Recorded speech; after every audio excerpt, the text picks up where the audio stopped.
कानी बहू। किशोरी लाल जी के बेटे राघव की शादी की बात जगह जगह चल रही थी, लेकिन किशोरी लाल जी को कोई लड़की पसंद ही नहीं आती थी। और उसकी एक ही वजह थी, किशोरी लाल जी का लालची होना। उनको लड़की वालों से मोटा दहेज चाहिए था और इसी चक्कर में एक दिन वो एक बहुत पैसे वाले के घर अपने बेटे का रिश्ता लेकर पहुंचे। उस आदमी का नाम था ओम प्रकाश।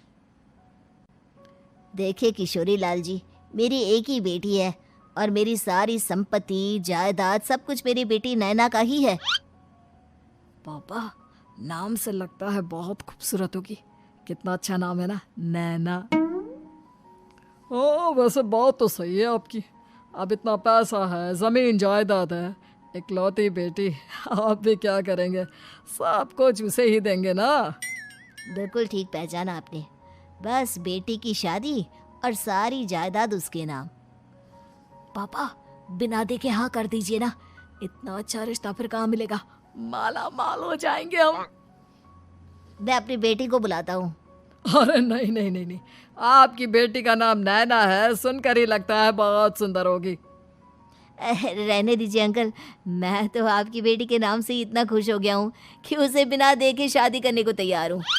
अब तो मैं उसका चेहरा सीधे शादी के बाद ही देखूंगा। और इस तरह राघव नैना का चेहरा नहीं देखता और उससे शादी कर लेता है।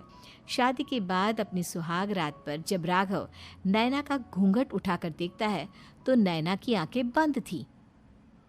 कितने खूबसूरत हो तुम नैना, जरा अपनी आंखें खोलकर मेरी तरफ देखो तो सही। नहीं, मुझे शर्म आती है। अरे, मैंने तुम्हें शादी से पहले भी नहीं देखा, और अब अगर तुम आंखें खोलकर मुझे देखोगी भी नहीं तो मुझे अच्छा कैसे लगेगा? इससे पहले कि नैना अपनी आंखें खोलकर राघव की तरफ देखती, अचानक से लाइट चली गई और राघव नैना को पूरी तरह से देख भी नहीं पाया। अगली सुबह नैना राघव के लिए नाश्ता बनाकर लेकर आई।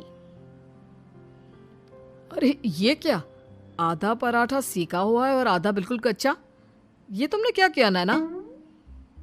बहू, तुमने क्या आधा पराठा तवे से नीचे लटका कर रखा था, जो आधा सेका है और आधा कच्चा? मुझे जितना दिखेगा उतना ही तो सीखूंगी ना पापा जी। जहाँ जहाँ मुझे नजर आ रहा था वहाँ मैंने सीख लिया, जहाँ जहाँ नहीं दिखा वहाँ कच्चा रह गया होगा। इसका क्या मतलब है? ये कैसा मजाक कर रही है तुम? अरे बहू, तुमने इतना लंबा घूंघट क्यों लगाया हुआ है?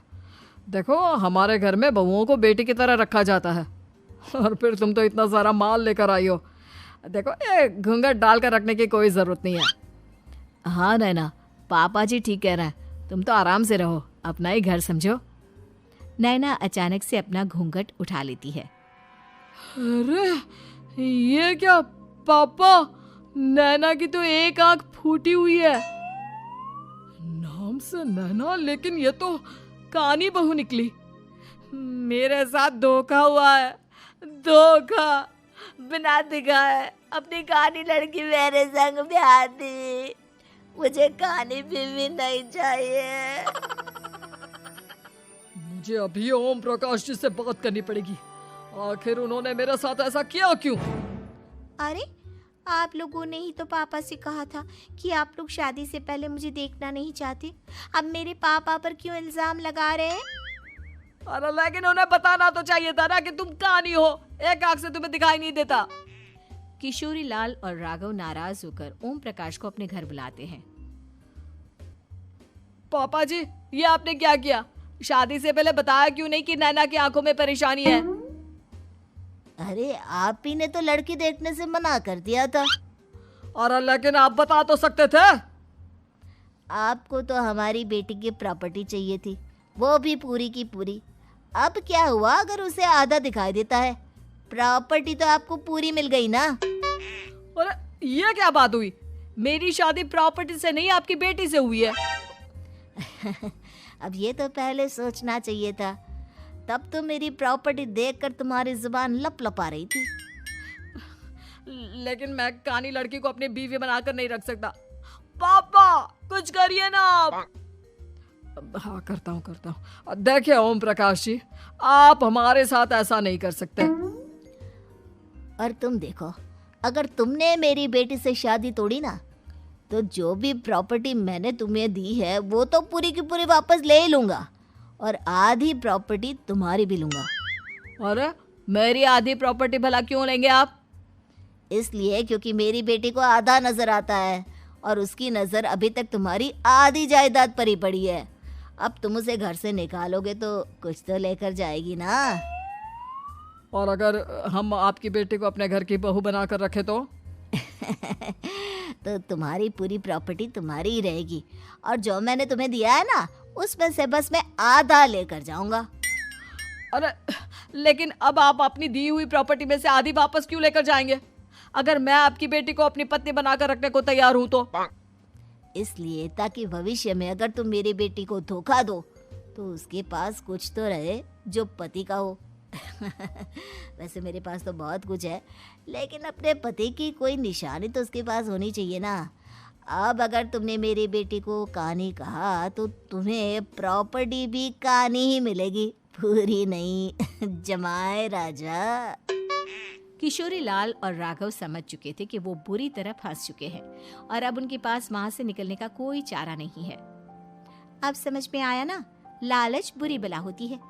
एक तो तुम्हें प्रॉपर्टी मिली, ऊपर से बीवी मिली, उसमें तुम्हें नखरे भी दिखाने हैं। आए बड़े, चुपचाप बैठो दोनों। कुछ दिनों के बाद नैना राघव की कार लेकर बाजार घूमने निकलती है और जब कार लेकर वापस आती है, ये क्या?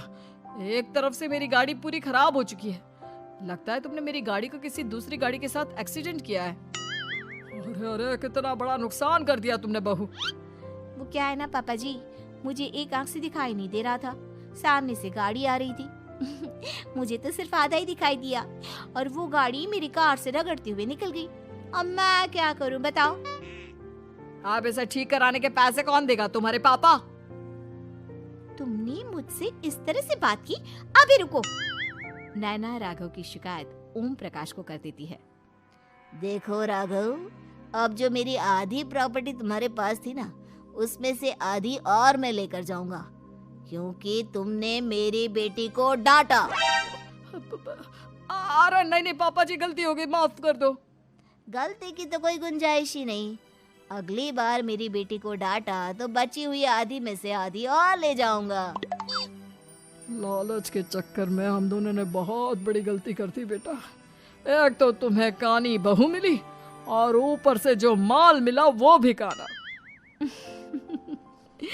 इस तरह राघव की हर एक गलती पर ओम प्रकाश उसकी प्रॉपर्टी का आधा आधा हिस्सा लेकर अपना सारा माल वापस ले गया और राघव को कानी बीवी से काम चलाना पड़ा।